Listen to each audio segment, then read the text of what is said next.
Okay, so today's class is the FCRA Goldmine, and it truly is a gold mine.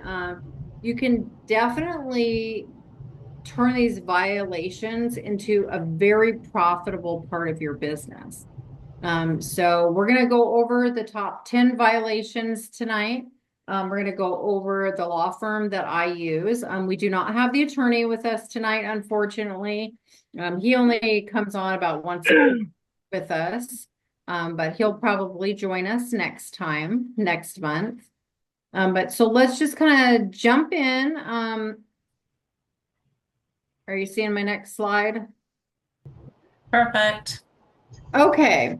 So I'm Stephanie Black. I'm the co-founder for Credit Butterfly Software. Uh, Kim Moses, who is the co-host here with me tonight, she is the other co-founder of Credit Butterfly Software. And what Credit Butterfly Software does, that's probably a little different than other softwares, is number one, we create step-by-step action plans inside of the software. We also have all CROA compliant agreements that are sent automatically through a DocuSign program called Signwell. And then we also have an FCRA violation tracker inside of the software. So it helps you recognize when you have an actual violation. The software can recognize certain violations in the beginning, and as you work through your cases or as you work through your clients, it will begin to recognize violations as they become a violation due to other actions within the action plan. So if anybody wants to have a demo of Credit Butterfly, Kimberly will put the demo link in the chat. We will also have the demo link sent out to you on the replay in an email. So if you miss it here, no problem. You can book your demo anytime, and I'll be happy to walk you through it and show you exactly what it is and how it can help you. So McCarthy Law. So we'll just very quickly touch on McCarthy Law. This is who I use and have used for the last 15 years for FCRA violations. It is always fun to go to the mailbox and have a check sitting there waiting for you. Which happened to me yesterday, just a surprise. I didn't even realize that one was coming, just a nice little check. So you can be getting checks like all the time. If you have a lot of clients, especially, you're going to have violations. It's just a matter of you knowing that they're a violation and knowing when to send them in. Okay, so we're going to teach you that tonight so that you can also do it. You can set up your own account with McCarthy Law. Kim will also put the link in there for you where you can do that. And I did. This is the link in the chat for anyone that you can sign up with them if you don't have a law firm you currently work with. Yeah, so if you don't have a law firm or you just want to get started with one, sign up with McCarthy. It's really super easy. It'll take you a couple minutes during class to do it. You can just do it right now. They have been in business since 2010, and honestly, that's when I started using them. They are one of the largest FCRA law firms in the country. They do cover all of the states for the most part. They will train. They have a lot of support. They have paralegals that will always answer the phone. That's the one thing I love about them. I can call pretty much any time I have a question about a case, and the paralegal answers the phone, and I can just ask her. And her name is Kayleen, and she's like, you can just ask her, hey, I have this case. What do you think? Is this an actual case? Can you look at this? I'll send her an email. She is so fast. She gets back very, very quickly, and she'll let you know if you have a case or not and whether or not to send it over. So you never even have to wonder. So you get paid. They are able to send you what they call like a marketing fee for a referral fee for sending the cases over to them. And then the client also gets anywhere from $1,000 to $2,500 in damages for each violation as well. So this is great for your clients. If you have clients that are buying a home, things like that, they usually can fix the violation very quickly. Usually within the first 30 days, they fix the violation. It might take 3 or 4 months for them to get their check, their payout, but usually the violation is fixed right away. So there's no big, huge lag time on these. You get paid the very next month. As soon as they accept it, the very next month, they're going to cut you a check for the referral fee for you. But they'll get $1,000 to $2,500. So if they're buying a house, that's really nice because they can get money. Maybe they need a fridge, maybe they need a washer and dryer, maybe they just need some furniture, whatever it may be, is definitely nice for the clients to get some money when their rights are violated. Okay. I think that is about it. So in our software, that was the other thing that we have. We do have a streamlined process where you can submit your cases through Credit Butterfly. This is coming very soon. It is an update that is in the works right now. And so very soon you will be able to submit the case directly from inside of our platform. And it will also gather your documents for you to make it really super easy. Okay, so building a winning packet. And this is the one thing that we're going to talk about tonight. I'm going to actually show you how to do this real time. For one, you want to use the correct dispute template for the specific FCRA violation that you are working with. So in the case that we're going to do tonight, it's actually a debt that was settled, has some extenuating circumstances. It's not a usual one. It's a kind of an unusual one, to be honest. And I'll explain it when we start going through it. So the dispute letter must contain the client's full name, their social security number, their date of birth, and their address. Okay, and then the account at issue and the error. Okay, so we're going to go through these as we cover the different violations. And they need to include the additional specific documentation for the type of violation that it is. And again, once we start going through the actual case that we're going to submit tonight, I'm going to show you what that documentation is. Okay, in the dispute letters, we really don't want to use any type of language like you're violating my rights, I'm angry, this is an outrage, anything like that. They can't use that kind of stuff in litigation. So they want you to just use very simple language. Kim will probably send you guys the McCarthy Law Handbook tomorrow. She may even put it in the chat now for you to download. It will give you the correct language to use for every dispute, each different type of dispute. Okay, and we always want to make sure we include any proof of the error, depending upon what the violation is. So like a 1099 issue, you definitely want a copy of the 1099 along with the dispute letter. And we're going to go through each one of the different disputes now. Okay, so this one, the number one error that you'll probably ever see for FCRA violations and that you will get over and over and over again is a credit report that's showing a balance due on a settled or paid account. Okay, this is the one that we're actually doing tonight. The one that we're going to actually submit to the law firm. It is a balance due on a settled account. Okay, the required documentation. Number one, you want the settlement letter. Okay, so tonight I'm going to show you that we're going to upload that settlement letter. With this one is with NCB. Okay, NCB actually agreed to do a deletion on this particular account. And they didn't put it in the letter, so we just have a settled in full letter, or what I call an SIF letter. So we just have the settled in full letter, but that's okay because you'll see that it's just showing a balance on the account, so that's fine. Payment confirmation, if you have it. We're not going to upload the payment confirmation on that tonight. Or actually, I think we are actually uploading the payment confirmation because I think it's actually in the settlement letter because they made us wait for the letter.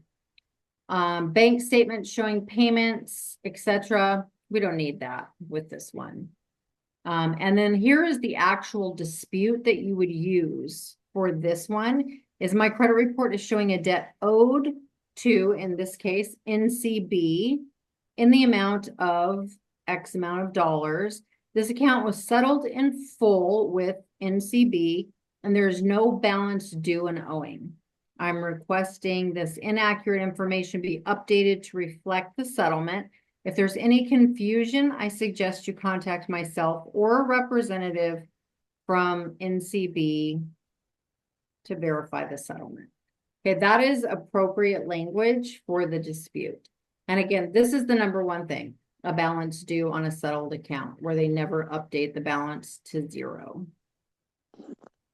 Okay, the second, a report showing a balance after the creditor discharged the debt with a 1099-C.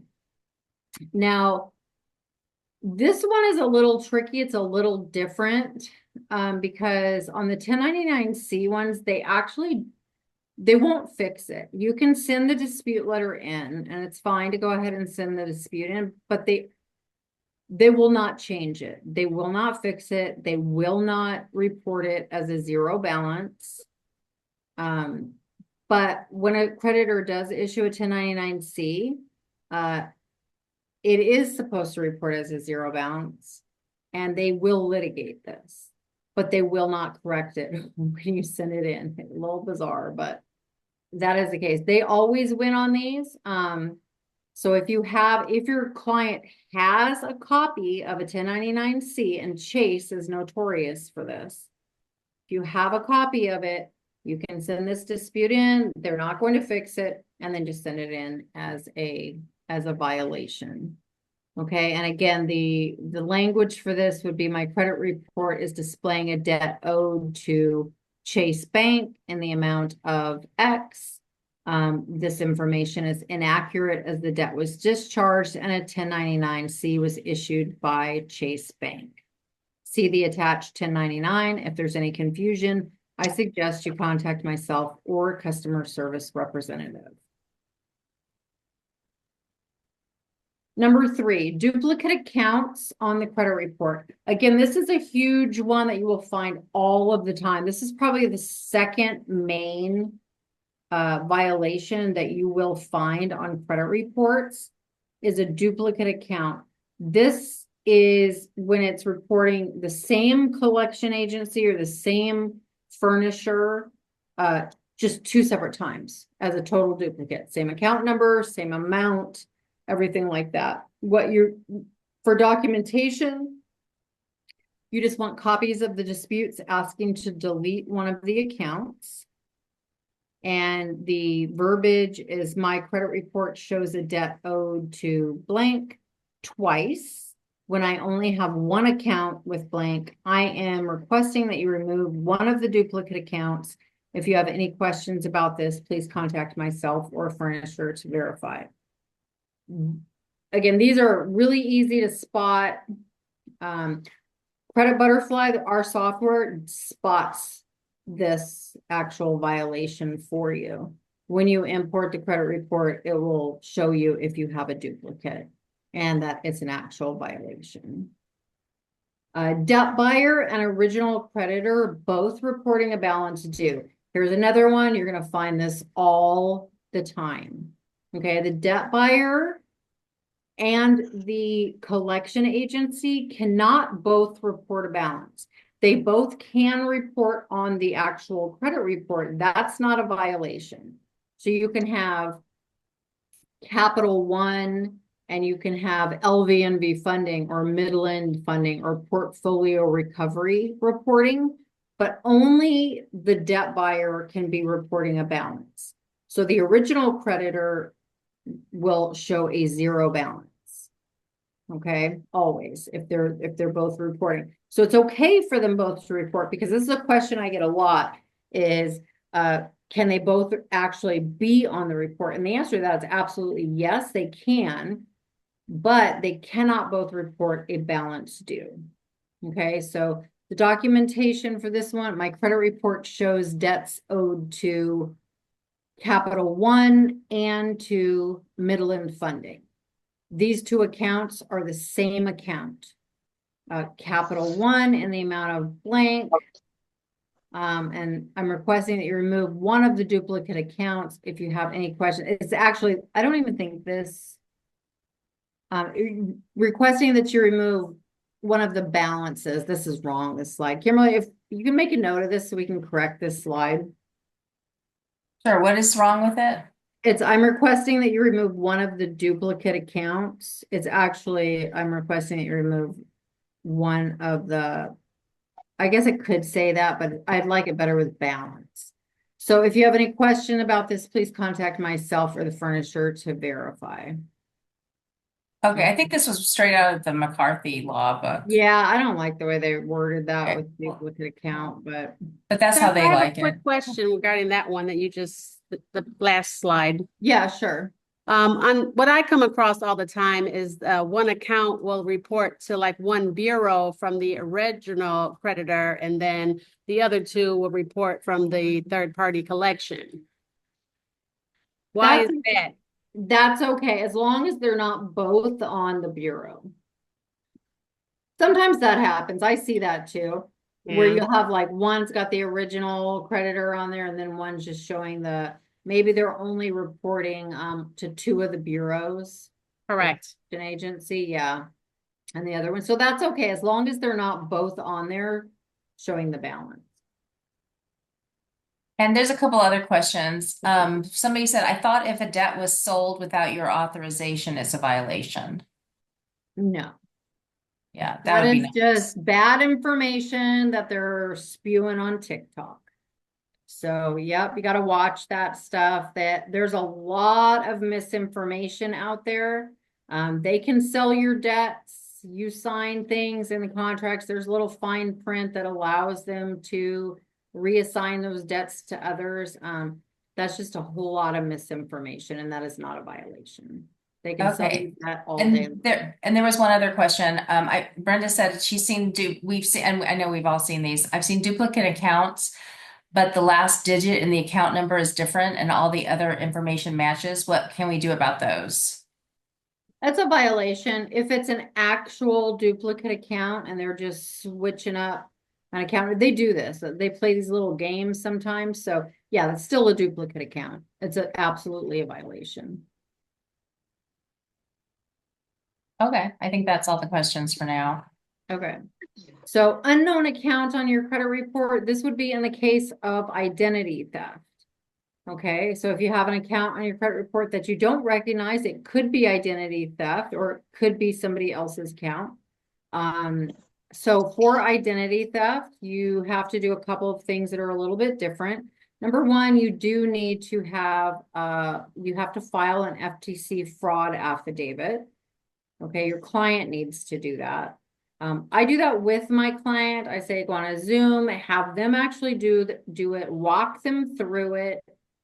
So because they're attesting that this is true information, they're attesting that they are not lying, because it is a federal offense to create an FTC fraud affidavit if it is not actually fraud. You want to be very clear with your client when they're filling that out, that is a federal offense. They can go to jail for doing that. So it needs to be accurate. Okay, a police report, it doesn't matter really anymore if you have a police report. Some states, like here in Arizona, I mean, they just pretty much won't even file a police report anymore. They had so much fraudulent ID theft information that, and so they had so much fraudulent information, people filing these, that they don't even do a police report anymore half the time. So maybe your state will, maybe they won't. It's not necessary as long as you have the FTC fraud affidavit. And the dispute for that is my credit report is showing an account with X. I have no knowledge of this account. I believe that it is the result of identity theft. I have attached my FTC identity theft affidavit to this dispute. I am requesting that the account be removed from my credit report, and that if any of the information in my FTC identity theft affidavit is reporting on my credit report, that you remove that information as well. So as you can see, these are very specific disputes. These are exactly the verbiage that McCarthy wants on there. Okay, So number 6 is a short sale listed as a foreclosure. This doesn't really show up a whole lot anymore, but it still does. So after a short sale, the mortgage account should report as a short sale, not as a foreclosure. Very common violation, especially back in like 2011 and 12 was huge, really huge. So attached is a page from my credit report showing a foreclosure with blank. This is misleading because the account was resolved through a short sale, not a foreclosure. It should be reporting as a settled account, not a foreclosure. So for that, you definitely want to have your short sale documents. You always get short sale documents after a successful short sale. So you're just going to want to include those along with that letter that you send to the Bureau. All right, a debt discharge and bankruptcy reporting a balance due. So these are just like little lay down violations for sure. Okay, we all know that the bureaus barely even process our disputes anymore. It's really ridiculous. So these are just really easy ones. Anytime somebody comes out of a bankruptcy, and I'll tell you right now, the day they discharge that bankruptcy is the day you start working on that account immediately, because what you're looking for is this. So the date they discharge, you go through that, you have them sign up, you make sure that they get their 2 secured credit cards and an installment loan so they can immediately start rebuilding their credit. And this is part of a different class, but I'm going to give you a little tip here because once they do that, within 6 months, 6 to 8 months, they'll be back at a 700 credit score if you do this right. Okay. Bankruptcy is the quickest way to fix your credit. All right. So get them their accounts that they need, and then look through, get their bankruptcy discharge letter where it lists the accounts. There's a couple pages in there that just lists every account that was included in their bankruptcy. Go through the credit report, make sure everything is reporting a 0 balance and says included in bankruptcy. This is an easy way to pick up violations for sure. Okay, all discharged bankruptcy accounts should have a 0 balance. Okay, so it's very simple. My credit report shows an outstanding balance owed to credit 1. This account was discharged in a bankruptcy. I'm requesting that this account be updated to reflect a 0 balance.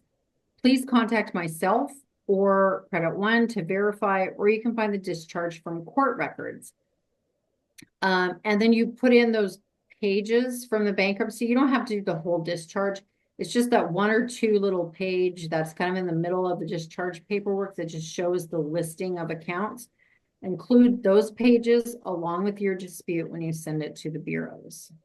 Stephanie, is the under 7 where it says after bankruptcy discharge accounts, should that say should have and the not should be gone?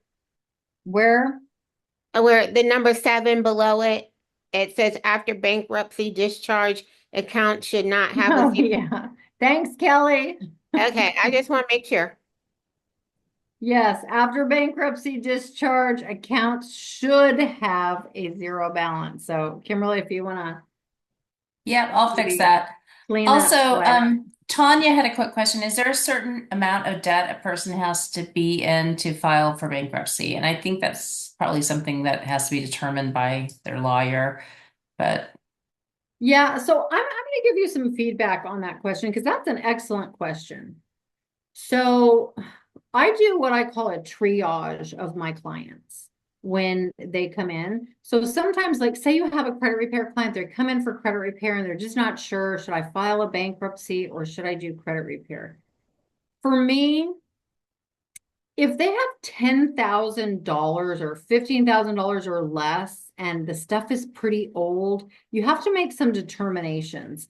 Like if they have like 5 and 6 year old items that most of the statute of limitations have already passed, maybe it's 15K, even 20K. If it's really close to coming off, I say no, don't do a bankruptcy. You can probably do better in credit repair with that client because stuff's coming off pretty soon. It's going to take you at least 2 years to recover from a bankruptcy. Okay. It's going to be 2 years before you can, it'll take you like 6 months to recover your score, but it will take 2 years before you can purchase a home. So if they have a goal of purchasing a home and they have 10 or 15, you're better off not doing a bankruptcy. Now, if 20,000 and above, and if it's really new, like in the last 24 months, and you know they can't really pay it off, the only other option they have is like a debt settlement program that they're looking at. I'll tell you right off the bat, I hate debt settlement. I'm not gonna lie, I just hate it. I don't like it. I'm not a fan of it. I think there's a very super small window where debt settlement is actually a good plan for somebody because of the fees that they charge. I do debt settlement within my action plan for every client. I don't do it, but I have them go do it for themselves. Very simple. It's very easy to train them to do it. So I think they're always better off doing a Chapter 7 bankruptcy rather than debt settlement. My opinion, okay? Take this with a grain of salt. This is all my opinion. But that is how what I call triaging the client. I decide what is the best service for them. And maybe it is debt settlement. Maybe it is bankruptcy. The problem with bankruptcy at Chapter 7, not everybody can qualify for it. So you have that too.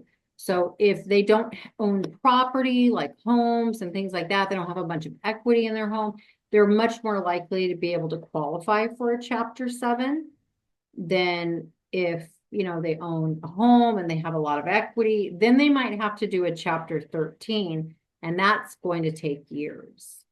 Okay, so they might be better off with credit repair. Then you have to, again, make those determinations. Everybody's very different.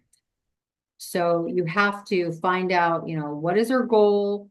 You know, do they own property? There's a lot about that. And so Tanya, if you ever want just to kind of coach you through that and how to create that action plan, I actually have a course where I do teach that. Or you can just call me up and I'll walk you through it and help you with it. Okay. And Anna had a question about how can we clean credit then without doing a bankruptcy, and what's the best way to do it fast? And she did raise the question, even debt settlement can hurt the credit sometimes. So I think you have your own take on that. Debt settlement always hurts the credit. Let's call a spade a spade. Debt settlement, usually they're going to tell them stop paying for everything, nothing gets paid, lawsuits still fly. Like, again, not a fan, but that's a whole other class. We should do a class on that. In fact, let me know in the chat who would be interested in a class on how to actually create the action plan, how to triage the client.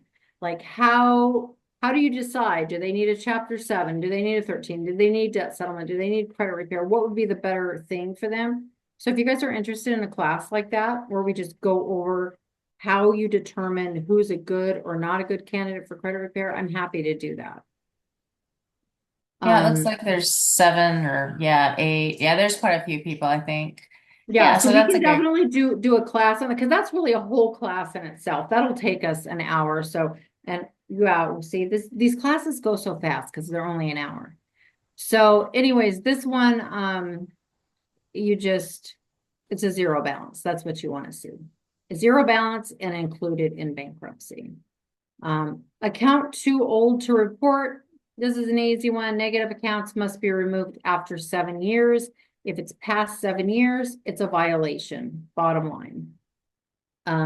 Always pull the TransUnion or Experian annual credit report. You can see the date that this is supposed to be removed for the most part. Sometimes you can't really tell on the smart credit and stuff. So for this one, it's very simple. My credit report is showing a debt owed to blank in the amount of blank. The last activity on this account was more than 7 years ago, and so this account should have been removed from my credit report.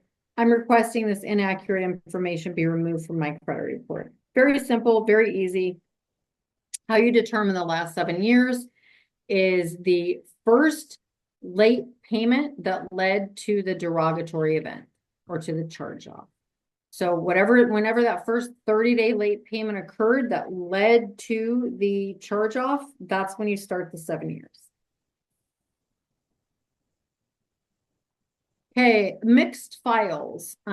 this can happen with a number of clients. This happens a lot. Mixed files. Again, happens a lot of juniors, seniors, first, second, and thirds. If they have really common names, things like that. So only your information should report to your credit report. It shouldn't have like your twins or your dads or your, brother or whatever. It should only be your information. So my credit report shows many accounts and information that do not belong to me. I believe that my credit file has been mixed with someone else's file. I'm requesting that my report be updated to only include my information. Now, according to the attorneys, this is like almost impossible to fix with disputing. You have to send it to the attorney. So if you have a mixed file, it can go directly over. They're really not going to fix this. But I would still send the dispute out and then send it to the attorney. Authorized users, a report shows all user activity, not just the authorized user. Now, on this one, it's very, very important to know if somebody has an authorized user on a good account, don't touch this. It's not we do not want violations from this. It's helping them. Leave it alone. Don't do anything with it. What I use this for is if they have an authorized user account and they were an authorized user, they were never taken off of it and charged off, or it's late, or it's even maxed out. It has to be derogatory, like maxed out with late payments, things you don't want on there. Then you're going to look for these violations. Most of the time they'll just remove it from the credit report. That's what you want. You want it gone. So if it's a charge off and they're an authorized user, it's almost no problem. You're going to get it removed. So send off the dispute. If it doesn't come off and you want it off, then you can always send it in for this violation, because they're only allowed to show their actual activity. And almost 100% of the time, they show the activity on the whole card, not just the authorized user.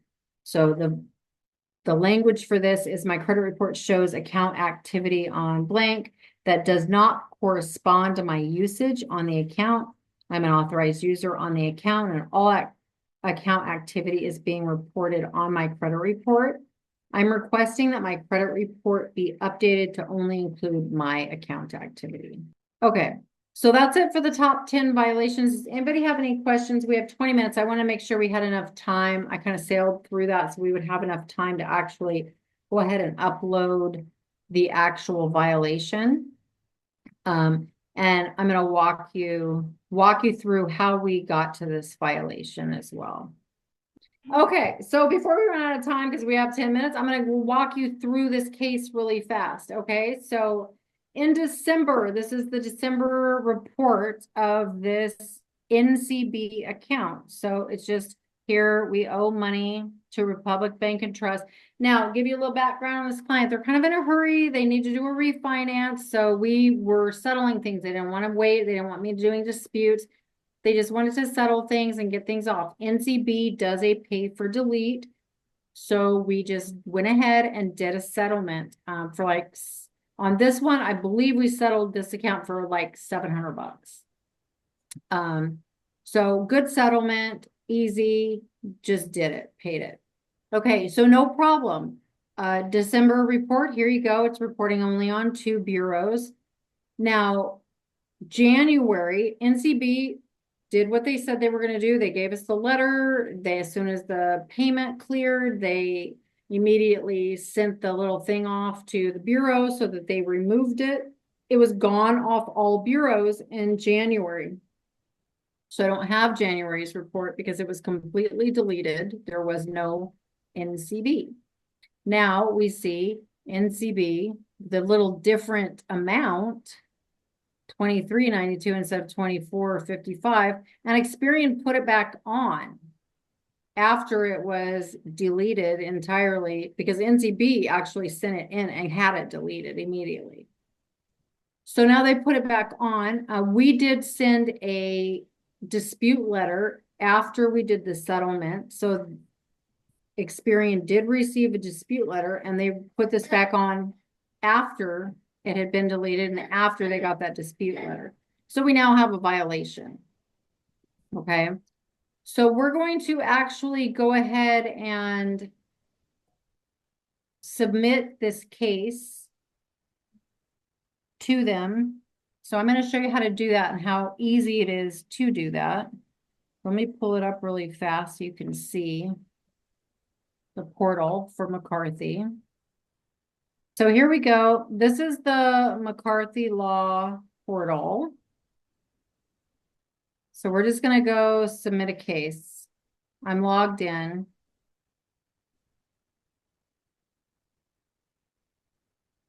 Okay. So this is how you actually submit the case.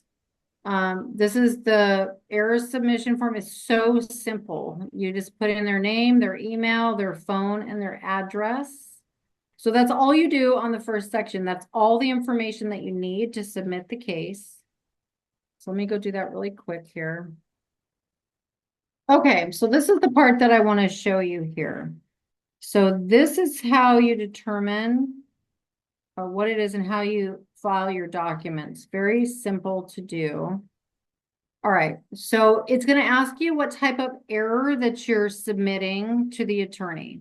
Okay, so we are submitting a balance on a paid or settled account. Okay, so we're just going to click that. Then we're going to give them the information that they need. So we're just going to say pulled report in December, sent, settled, account,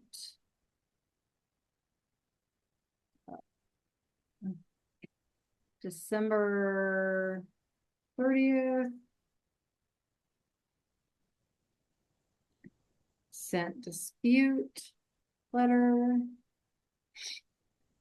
in January. Oops. Credit report showed deletion in January. And then the credit report showed reinsertion in February. Something like that. I mean, it's just, normally I just am trying to go fast because we're at our time. I would normally give the exact dates that I pulled things on here. They'll have it so they can go look at it. But normally I'm a little more detailed right here. I give the exact dates that I sent the letter, the dates that I pulled the reports, that kind of thing. So I like to be a little more detailed. You don't have to be, but I prefer it that way. And I think they probably do too. Then we're just going to upload the files. And I have those files ready to go. But basically, this is it. So now all you do is upload the files. So the files that I'm going to upload for this, I'm going to upload a few things. I'm going to upload all 3 credit reports. That's what I've saved. All 3 credit reports. I'm going to upload the one from December that shows both NCBs reporting to TransUnion and Experian. Then I'm going to upload January's credit report where they're gone completely. They've been deleted. And then I'm going to upload February's credit report where it shows that Experian reinserted that account with a balance. And we're going to upload the dispute letter that we sent to begin with. We also, whenever I do the dispute, I sent the letter. So they have the copy too of the settled in full. Experian has that. So they already know it was settled. And then we're going to upload the settled in full letter itself. Okay, dispute letter, settled in full letter itself, and all 3 reports.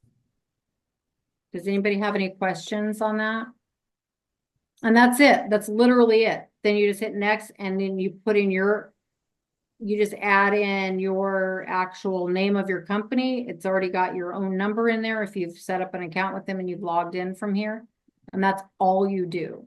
Once that occurs, it should take you 5 to 10 minutes tops to put your case in.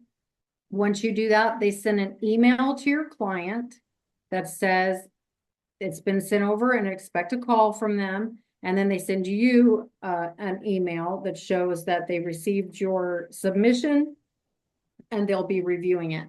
McCarthy is very fast.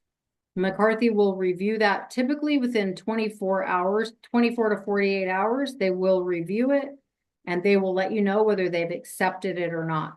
Once they accept it as a case, you're going to get paid the following month. Okay, that's it. That's all there is to it. So once they say, oh, yep, good violation, and they're very quick, now you're getting a check next month. Okay, your clients may have to wait a few months before they get their settlement, but you're going to get your check. And then they usually also are able to get it cleaned up, the actual dispute, like removed, the account will get, this one will get removed, or the balance will go to zero. They usually can do that within a 30-day period before the settlement goes even to the client. So they're very fast.